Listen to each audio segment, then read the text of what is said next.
rapat meneruskan yang kami skorsing kemarin. Teman-teman media dan masyarakat Pati juga sudah tahu kan bahwa kita memanggil Dewas karena kemarin belum selesai, kita undang kembali. Nah, di dalam pembahasan itu kami menanyakan yang pertama terkait dengan keabsahan dari Dewas. Beliau juga sudah menjawab, menurut beliau tidak ada masalah. Terus teman-teman berkembanglah terkait dengan pengurangan tenaga 220 itu, apakah sudah ada kajiannya dan sebagainya, sudah disampaikan sampai ke sana.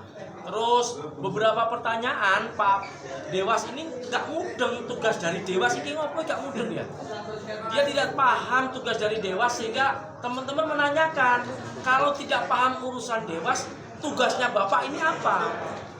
Nah, di salah satu anggota pansus menanyakan terkait apa Bapak tidak mengetahui tugas dari Dewas, mengawasi, ada problem di masyarakat, apa problem di pelayanan atau problem di keuangan. Teman-teman ini menanyakan. Sampai ke akhirnya teman-teman tidak ada jawaban dari seorang ketua Dewas. Sekali lagi, ketua Dewas tidak memahami tugas dari Dewas. Siapa namanya, Pak? Nah, teman-teman harus bisa melihat bahwa setelah tidak memahami, ada yang teman tanya, Bapak tahu nggak kaitan harga telur di rumah sakit, kaitan sayur di rumah sakit, kaitan makanan di rumah sakit, ya kan? Saya nggak paham selaku ketua pansus. Saya ulang lagi.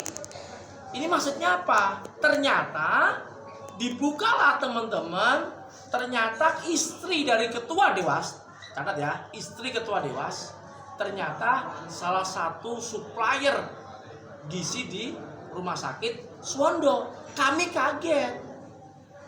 Terus dia menanyakan lagi, yang ditanyakan kebijakan Pak Bupati. Betul, yang kita banyak tanyakan adalah kebijakan Pak Bupati.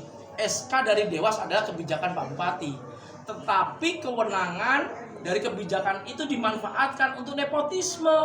Apa? Mengangkatlah istrinya lewat CV-nya untuk sebagai supplier gizi.